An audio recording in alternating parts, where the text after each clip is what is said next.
नमस्कार, मी भीमराव कराळे पाटील, BKP मराठीमध्ये आपलं सर्वांचं स्वागत. आज नवीन दिवस, नवीन विषय, नवीन दिवसाची नवीन अशी चर्चा. आज चर्चा घेऊन आलो म्हणजे देवेंद्र फडणवीस राजीनामा देण्याच्या तयारीत आहेत की काय. आता तशी गुप्त चर्चा सुरू झालेली आहे आणि त्यांना केंद्रात पाठवायची तयारी सुद्धा झालेली आहे, असं एकंदरीत चर्चा आहे महाराष्ट्रामध्ये. देशाच्या राजकारणामध्ये जे प्रल्हाद जोशी आहेत त्यांच्या जागी शिक्षण मंत्री म्हणून देवाभाऊची वर्णी लागते की काय, आता त्याची चर्चा जोर धरलेली आहे. तर देवेंद्र फडणवीसांची राजकीय कारकीर्द काय, महाराष्ट्रातून जर देवेंद्र फडणवीस गेले तर नेमकं काय होईल, देवेंद्र फडणवीसांची महाराष्ट्रावरती कशी पकड आहे,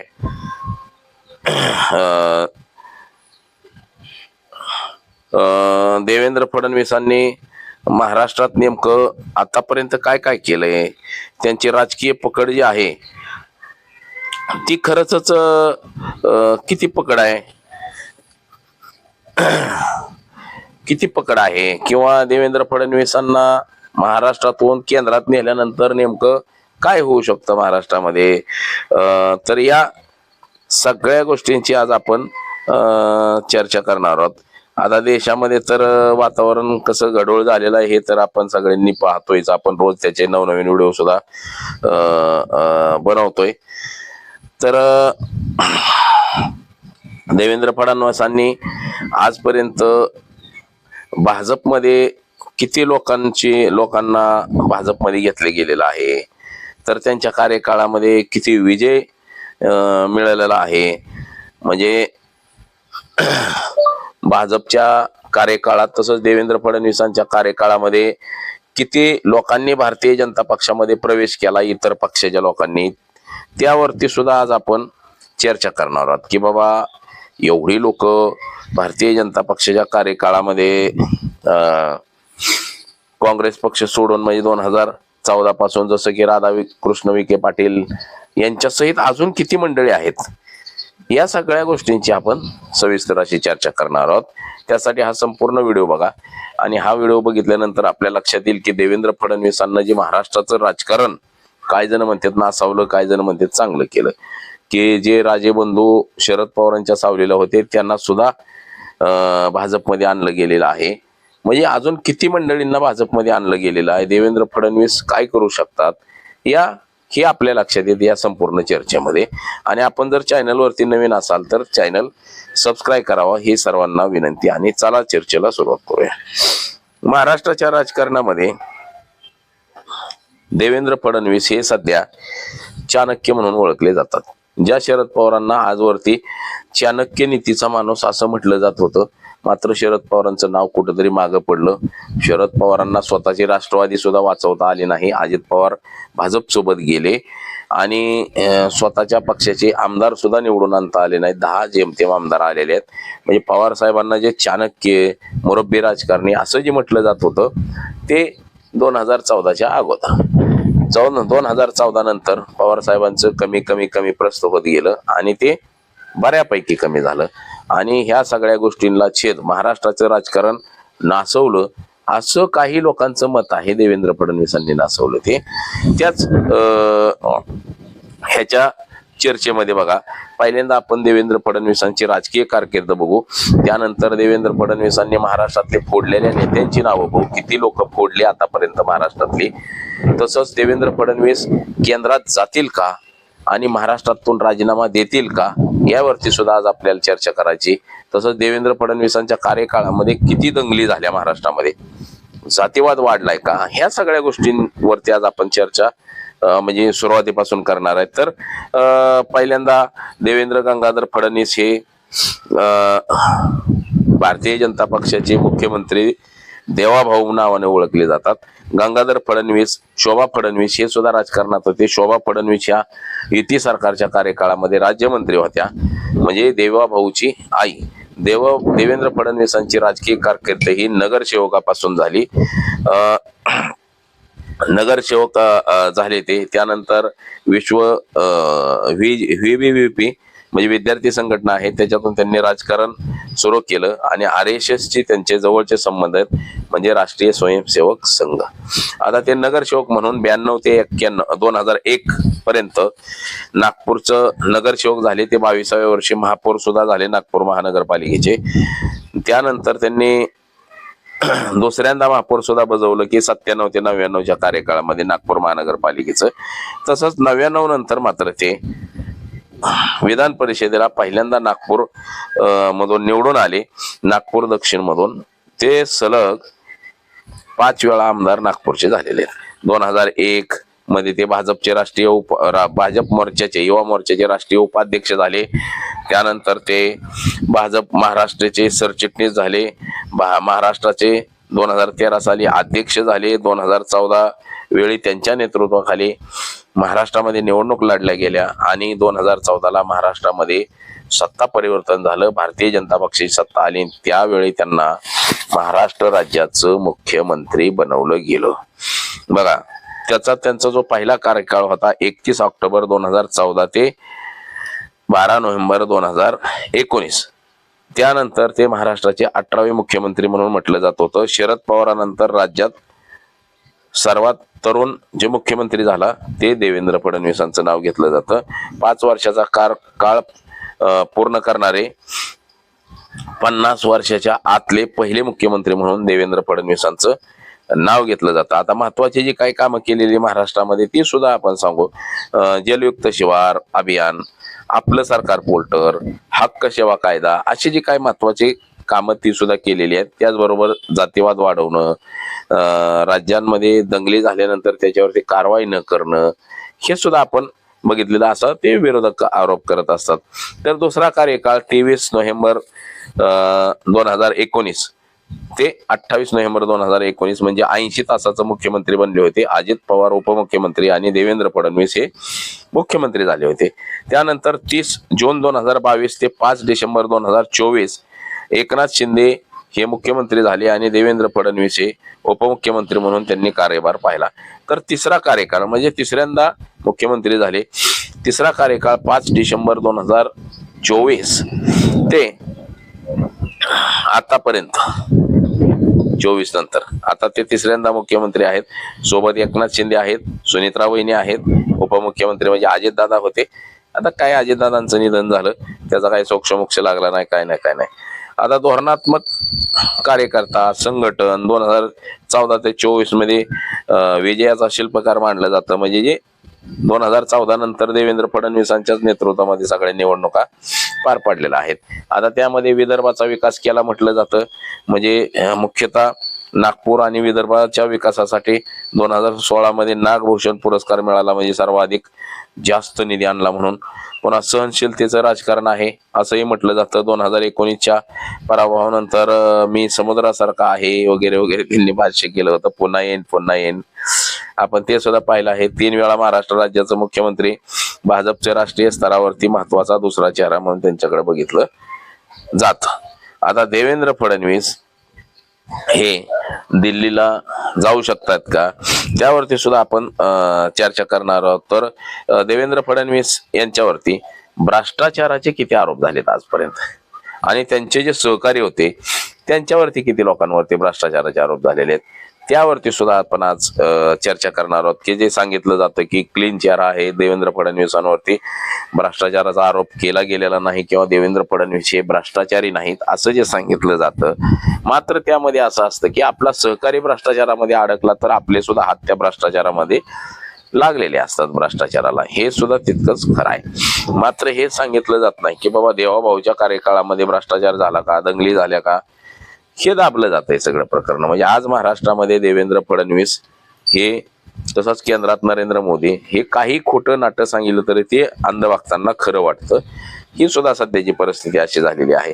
तर देवेंद्र फडणवीस यांच्यावरती डायरेक्टली थेट आरोप नाही झाले, पण मात्र त्यांचे जे सहकारी आहेत त्या सगळ्यांवरती आरोप झालेले आहेत. आता देवेंद्र फडणवीसांवरती काय आरोप झाला होता की 2014च्या विधानसभा निवडणुकीमध्ये प्रतिज्ञापत्रामध्ये 1996 ते 1998 मध्ये फसवणुकीचे आणि बनावटीचे 2 खटले दडवल्याचा एक आरोप झालेला होता. त्यात वकील होते सतीश उके यांनी केलेला होता. सुप्रीम कोर्टामध्ये 2018 साली सुप्रीम कोर्टाने खटला चालवण्याचे आदेश दिले. त्यानंतर नागपूर खंडपीठाने हा खटला चालवला आणि 2023 मध्ये फडणवीसांची निर्दोष मुक्तता केली आणि फडणवीसांच्या बाजूने हा निकाल दिला होता. कोर्ट म्हणाले होते की जाणून बुजून हा केलेला प्रकार आहे, वकिलाची चूक आहे असं म्हटलं होतं.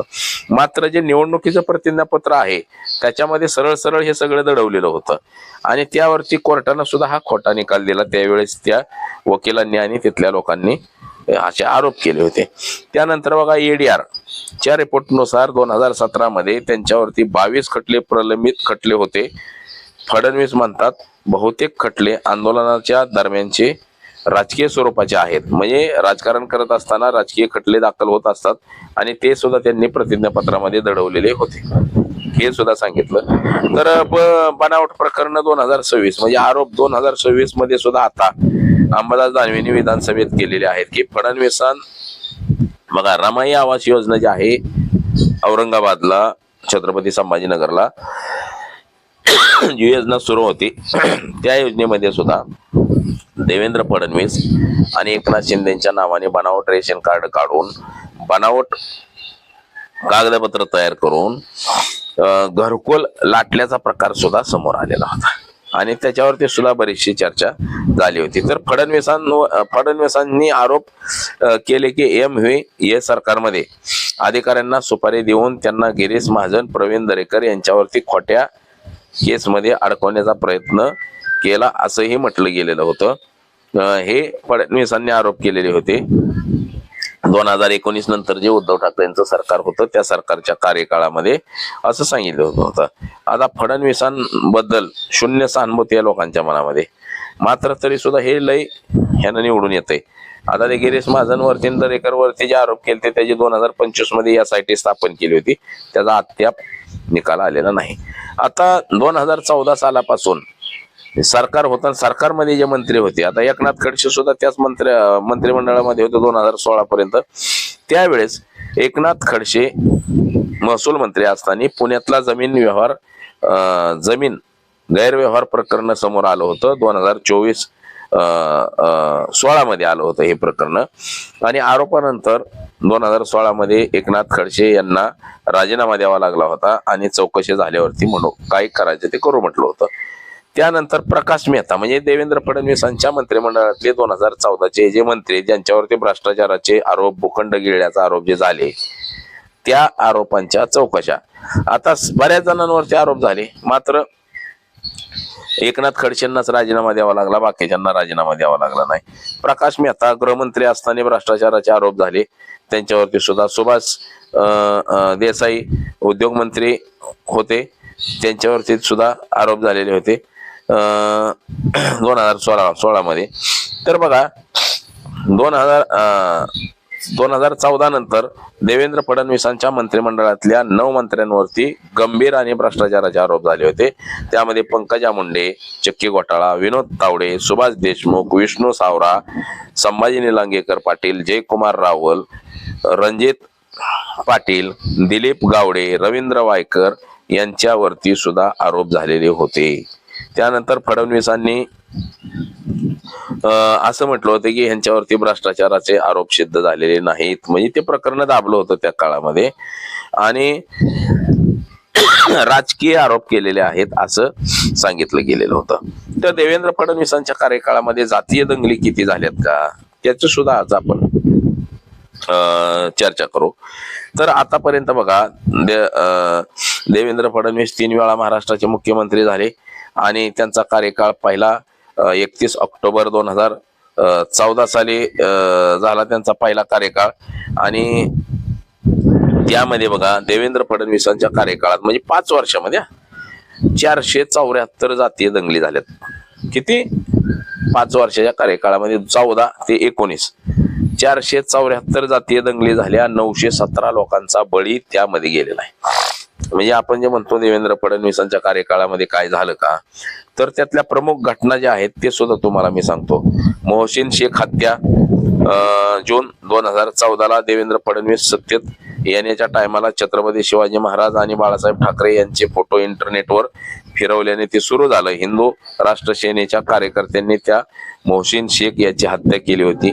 तिथं सुद्धा दंगल झाली होती हडपसरच्या एरियामध्ये 2014च्या नंतर, म्हणजे देवेंद्र फडणवीस सत्तेत आल्यानंतर ह्या सगळ्या घटना घडल्या. तसंच जस्टिस लेने नागपूर या ठिकाणी एका जज महोदयांची सुद्धा आत्महत्या झाली असं म्हटलं गेलंय, परंतु काही लोकांचा आरोप आहे की ती हत्याच होती, परंतु ते सुद्धा प्रकरण दडपलं गेलं असं बोललं जाते. त्याचबरोबर नाशिकमध्ये बघा 2015ला आदिवासींच्या आंदोलनादरम्यान पोलिसांनी गोळीबार केला, त्यामध्ये एक जण ठार झालं होतं आणि 2015 मध्ये 80 जातीय दंगली झाल्या होत्या त्या कार्यकाळामध्ये. तसंच मराठा आंदोलन सुद्धा मोठ्या प्रमाणे 2016 ते 18 मध्ये झालं. यामध्ये जातीय दंगली जरी नसल्या, शांततेच्या मार्गाने जरी आंदोलनं झालेली असली तरी सुप्रीम कोर्टानं ते आरक्षण रद्द केलेलं होतं. तसंच अमरावती मालेगाव या ठिकाणी सुद्धा हिंसाचार झाला, मोठ्या प्रमाणामध्ये झाला. तसंच देवेंद्र फडणवीस उपमुख्यमंत्री असतानाच्या कार्यकाळामध्ये सुद्धा जातीय दंगली थोड्याफार प्रमाणामध्ये झाल्या. तसंच नागपूरमध्ये सुद्धा औरंगजेबच्या कबरीवरून आता 2025 वरून VHP च्या आंदोलनादरम्यान अफवामुळे नागपुरात दंगल झाली, जाळपोळ झाला, तोडफोड झाली. फडणवीसांनी 104 दंगलखोरांना त्यामध्ये अटक करण्यात आलेली होती. दंगलखोरांकडून नुकसान भरपाई वसूल केली, त्यांची घरदारं पाडली. हे सुद्धा पाठीमागच्या काळामध्ये घडलेलं आहे. 2014 ते 15 या कार्यकाळामध्ये सर्वाधिक मृत्यू झालेले 355 लोकांचा बळी गेलेला आहे 2014 मध्ये, आणि 104 लोकांचा 2015 मध्ये बळी गेलेला आहे. NCRBच्या रिपोर्टनुसार 474 दंगली ह्या फडणवीसांच्या कार्यकाळामध्ये झाल्या. देवेंद्र फडणवीसांनी या सगळ्या गोष्टींना राजकीय कट रचून दंगली घडवल्याचा आरोप केलेला होता त्या कार्यकाळामध्ये.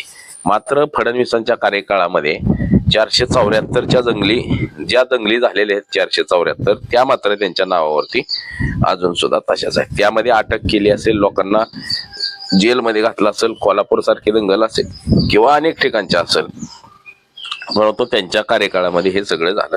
तर देवेंद्र फडणवीसांनी आजवर जे पक्ष फोडले ते सुद्धा आपण बघूया. म्हणजे आजवर जे पक्ष फोडले, ज्या नेत्यांना आपल्या पक्षामध्ये घेऊन गेले, त्यांची सुद्धा आकडेवारी आपण बघून 2014 ते 2019 पर्यंत देवेंद्र फडणवीसांनी काँग्रेस, राष्ट्रवादी आणि उद्धव ठाकरे यांची बरीच लोक फोडली आणि ती आपल्या पक्षामध्ये नेली. सगळ्यात अगोदर काँग्रेसचे विरोधी पक्ष जे विधान परिषदेतले नेते होते राधाकृष्ण विखे पाटील यांना भाजपमध्ये नेलं आणि त्यांना गृहनिर्माण मंत्री केलं त्या कार्यकाळामध्ये. नंतर 2019च्या अगोदर बघा 4 आमदार एकत्र करून, म्हणजे राष्ट्रवादी काँग्रेसचे, त्यामध्ये शिवेंद्रराजे भोसले, संदीपान वैभव नाईक, वैभव पिचड आणि काँग्रेसचे कालिदास कोळंबकर यांचा राजीनामा त्यांनी पक्षाचा देऊन त्यांना भाजपमध्ये घेतलं गेलं. त्यानंतर शिंदे सरकारमध्ये 2014 नंतर बघा वेगवेगळ्या पक्षाचे 63 आमदार भारतीय जनता पक्षामध्ये सामील झाले. आता हा खूप मोठा काळ आहे. त्यानंतर 2022 मध्ये सुद्धा उद्धव ठाकरेंच्या शिवसेनेचे जवळपास 40 आमदार हे एकनाथ शिंदेच्या माध्यमातून एकनाथ शिंदेना पुढे करून 40 आमदार आणि 12 खासदार फोडले आणि त्यांचा एक स्वतंत्र गट तयार केला. हे सगळं उद्धव ठाकरे म्हणले की मला माहित होतं, परंतु जे गद्दार आहेत ते जाणारच आहे. या सगळ्या प्रकरणाला अमित शहा, नरेंद्र मोदी आणि देवेंद्र फडणवीस हे सगळे कारणीभूत आहेत. त्यांनी हे सगळं केलं. जे एकनाथ शिंदेंनी 40 आमदार नेले होते त्यांची संख्या पुढे जाऊन 55 झाली. खासदारांची सुद्धा संख्या वाढली. त्याचबरोबर एनसीपी मध्ये सुद्धा 2023 साली भली मोठी अशी फूट पडली. अजित दादा एनसीपीचे सगळे आमदार घेऊन, काही खासदार घेऊन भारतीय जनता पक्षाच्या सोबत गेले. तर इतर प्रवेश सुद्धा काँग्रेस पक्षातून जे गेलेले नेते, जे मोठे नेते, रवी राजा असेल मुंबई मधलं, तसंच स्थानिक स्वराज्य संस्थेमधले सुद्धा अनेक, अनमोल म्हात्रे, महेश पाटील, सुनीता पाटील, सायली विचारे अशी प्रमुख मंडळी ही देवेंद्र फडणवीसांनी फोडून भारतीय जनता पक्षामध्ये घेऊन गेले. आता ही सगळी मंडळी पक्ष सोडो सगळी गेली आणि त्यांना महत्वाची खाती सुद्धा देण्यात आली. हे सुद्धा आपण बघितलं की एकनाथ शिंदेना फोडलं, त्यांना मुख्यमंत्री केलं. म्हणजे प्रत्येकालाच मनसेमधून सुद्धा बरेच जण गेले. मनसेचे आमदार 13 होते, 13चे 13 आमदार सगळे सोडून गेले. त्यामध्ये बरेच जण आहेत, काय नाशिकचे, काय मुंबई मधले, असे बरेच लोक हे देवेंद्र फडणवीसांनी पक्षप्रवेश करून घेतले. बऱ्याच जणांना पक्षामध्ये घेतलं. म्हणजे देवेंद्र फडणवीसांची कारकीर्द आतापर्यंत जी आहे ही सगळी राजकीय कारकीर्द वादग्रस्त आहे. आणि देवेंद्र फडणवीसांना सध्या बघा ट्रोल केलं जातं.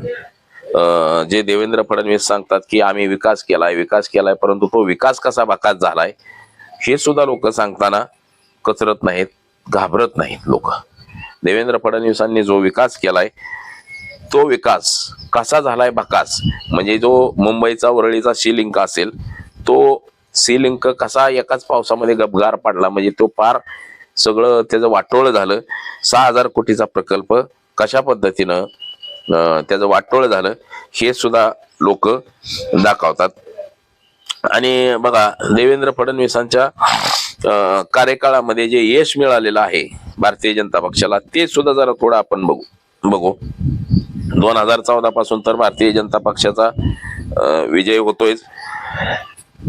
आता तर 2019-24 मध्ये 288 विधानसभेत सदस्य असलेल्या त्यामध्ये 235 जागा ह्या भारतीय जनता पक्षाने मिळवल्या. म्हणजे 90चा स्ट्राईक रेट आहे. त्यामध्ये शिंदे सेना 57 आहे, अजित पवार 41 आहे आणि इतर सुद्धा भारतीय जनता पक्षाकडे गेली. तर महानगरपालिका सुद्धा मुंबई महापालिका तर जिंकलीच, पुणे, नवी मुंबई, नाशिक, नागपूर, कल्याण, डोंबिवली, ठाणे यासह 29 महापालिका भाजप आणि भाजपच्या मित्रपक्षांनी त्याच्यामध्ये झेंडा रोवला.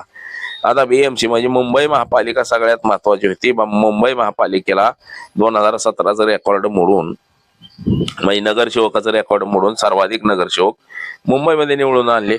आणि अंतर्गत सरकारमधली जी पकड आहे देवेंद्र फडणवीसांची, ही पकड जाम आहे. सगळ्या भारतीय जनता पक्षावरती पकड आहे. महाराष्ट्रामध्ये त्यांच्यावरती मुख्यमंत्री पद हे 3ऱ्यांदा त्यांना मिळालेलं आहे. युती सुद्धा सांभाळलेली आहे. नाराज जरी असले तरी त्यांची नाराजगी दूर करण्यात देवेंद्र फडणवीसांना सध्या तरी यश आलेलं आहे. आणि महाराष्ट्रातला सर्वात मोठा चेहरा म्हणून देवेंद्र फडणवीसांकडलं बघितलं जातं. राजकारणामध्ये दबदबा निर्माण करणारा आणि सगळ्या पक्षांवरती पकड असणारा नेता म्हणून देवेंद्र फडणवीस यांना म्हटलं जातं. आता देवेंद्र फडणवीसांची पकड आहे चांगली. नेहमी तडजोडीचं राजकारण आहे देवेंद्र फडणवीसांचं. तडजोड करून गोड बोलवून लोकांना आपल्या सोबत ठेवण्यात देवेंद्र फडणवीसांना नेहमी यश आलेलं आहे. तर आता दुसरी सुद्धा बाजू आपण समजून घेऊ की देवेंद्र फडणवीस हे केंद्रामध्ये जातील का. देवेंद्र फडणवीसांच्या कार्यकाळामध्ये जो महाराष्ट्रामध्ये काम केलं गेलं हे काम सगळं तकलादो आणि भ्रष्ट मार्गात म्हणजे भ्रष्टाचारी काम झालं. हे आपण सगळं सोशल मीडियावरती पाहतो. आणि सोशल मीडिया असं आहे की सोशल मीडियानं एका पावसामध्ये देवेंद्र फडणवीसांनी जी कामं केली ती सगळी कामं दाखवली सोशल मीडियावरती आणि लोकांमध्ये थू झाली.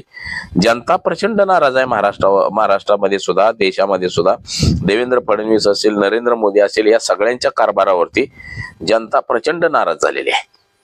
लोकांचा उद्रेक झालेला आहे. आता देवेंद्र फडणवीस जरी म्हणत असले, आता ते बघा 11 जुलैलाच दिल्लीमध्ये जाऊन नरेंद्र मोदी, अमित शहा यांच्या सोबत चर्चा करून आलेले आहेत. ज्यावेळी त्यानंतर बघा याचा जेव्हा राजीनामा झाला धर्मेंद्र प्रधानाचा, शिक्षण मंत्री, त्यावेळेस सुद्धा ते दिल्लीमध्ये जाऊन आले.